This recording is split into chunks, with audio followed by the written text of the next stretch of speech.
নমস্কার, আমি মঞ্জু ভট্টাচার্য। আমার গল্প পাঠ আসরে আপনাকে স্বাগত জানাচ্ছি। আজ আমি পড়ছি বিভূতিভূষণ বন্দ্যোপাধ্যায়ের আরণ্যক উপন্যাসের পঞ্চদশ পরিচ্ছেদের প্রথম পর্ব। ধাওতাল সাহু মহাজনের কাছে আমাকে একবার হাত পাতিতে হইল। আদায় সেবার কম হইল, অথচ 10,000 টাকা রেভিনিউ দাখিল করিতেই হইবে। তহসিলদার বনওয়ারিলাল পরামর্শ দিল, বাকি টাকাটা ধাওতাল সাহুর কাছে কর্য করুন, আপনাকে সে নিশ্চয়ই দিতে আপত্তি করিবে না। ধাওতাল সাহু আমার মহালয়ের প্রজা নয়, সে থাকে গভর্নমেন্টের খাস মহালে।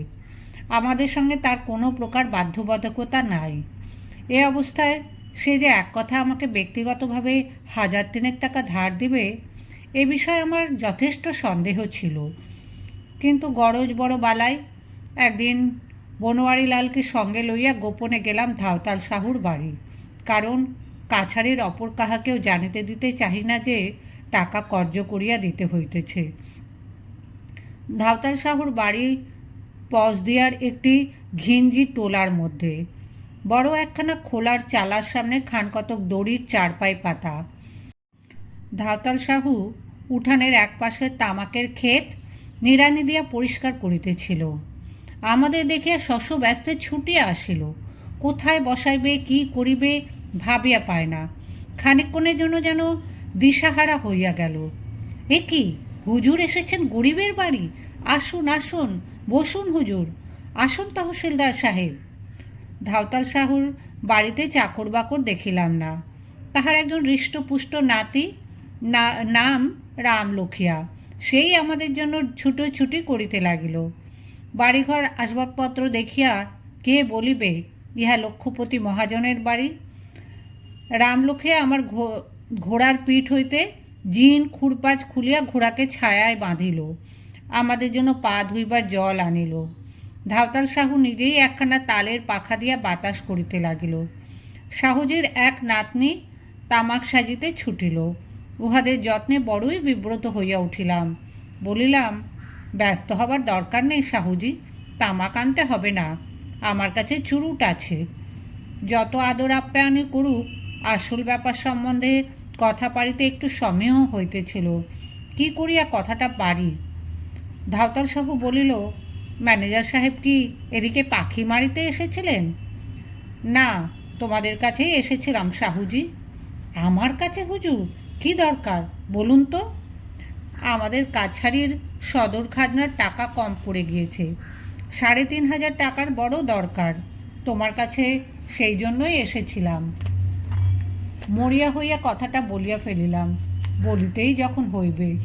ধাওতাল সাহু কিছুমাত্র না ভাবিয়া বলিল, তার জন্য আর ভাবনা কি হুজুর, সে হয়ে যাবে এখন। তবে তার জন্য কষ্ট করে আপনার আসবার দরকার কী ছিল? একখানা চিরকুট লিখে তহসিলদার সাহেবের হাতে পাঠিয়ে দিলেই আপনার হুকুম তামিল হতো। মনে ভাবিলাম, এখন আসল কথাটা বলিতে হইবে। টাকা আমি ব্যক্তিগতভাবে লইব, কারণ জমিদারের নামে টাকা কর্য করিবার মোক্তারনামা আমার নাই।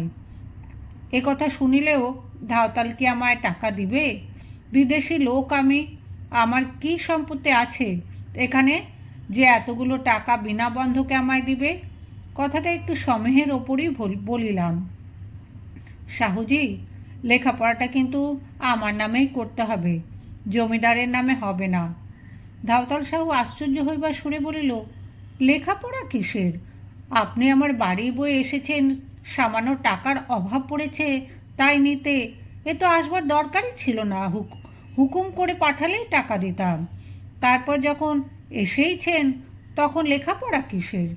আপনি স্বচ্ছন্দে নিয়ে যান, যখন কাছারিতে আদায় হবে আমায় পাঠিয়ে দিলেই হবে। বলিলাম, আমি হ্যান্ড নোট দিচ্ছি, টিকিট সঙ্গে করে এনেছি, কিংবা তোমার পাকা খাতা বার করো, সই করে দিয়ে যাই। ধাওতাল সাহু হাত জোর করিয়া বলিল, মাফ করুন হুজুর, ও কথাই তুলবেন না, মনে বড় কষ্ট পাব। কোনো লেখাপড়ার দরকার নেই, টাকা আপনি নিয়ে যান। আমার পীড়াপিড়িতে ধাওতাল কর্ণপাতও করিল না। ভেতর হইতে আমায় নোটের তাড়া গুনিয়া আনিয়া দিয়া বলিল, হুজুর, একটা কিন্তু অনুরোধ আছে। কি? এবেলা যাওয়া হবে না, সিধা বার করে দিই, রান্না খাওয়া করে তবে যেতে পাবেন। পুনরায় আপত্তি করিলাম, তাহাও টিকিল না। তহসিলদারকে বলিলাম, বনোয়ারিলাল রাঁধতে পারবে তো? আমার দ্বারা সুবিধে হবে না। বনোয়ারি বলিল, তা চলবে না হুজুর, আপনাকেই রাঁধতে হবে। আমার রান্না খেলে এই পাড়াগায় আপনার দুর্নাম হবে। আমি দেখিয়ে দেব এখন। বিরাট এক সিধা বাহির করিয়া দিল ধাওতাল সাহুর নাতি। রন্ধনের সময় নাতি ঠাকুরদা মিলিয়া নানা রকম উপদেশ পরামর্শ দিতে লাগিল রন্ধন সম্বন্ধে। ঠাকুরদাদার অনুপস্থিতিতে নাতি বলিল, বাবুজি, ওই দেখছেন আমার ঠাকুরদাদা, ওর জন্য সব যাবে। এক লোককে টাকা ধার দিয়েছেন বিনা সুদে, বিনা বন্ধকে, বিনা তমসুকে।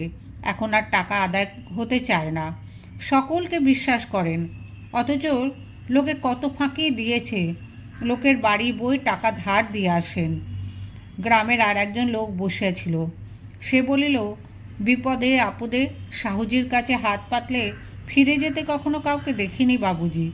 সেকেলে ধরনের লোক, এত বড় মহাজন কখনো আদালতে মোকদ্দমা করেনি, আদালতে যেতে ভয় পান, বেজায় ভীতু আর ভালো মানুষ। সেদিন যে টাকা ধাওতাল সাহুর নিকট হইতে আনিয়াছিলাম, তাহা শোধ দিতে প্রায় 6 মাস দেরি হইয়া গেল। এই 6 মাসের মধ্যে ধাওতাল সাহু আমাদের ইসমাইলপুর মহালের ত্রিসীমানা দিয়ে হাঁটে নাই। পাছে আমি মনে করি যে সে টাকায় আর তাগিদ করিতে আসিয়াছে। ভদ্রলোক আর কাহাকে বলে?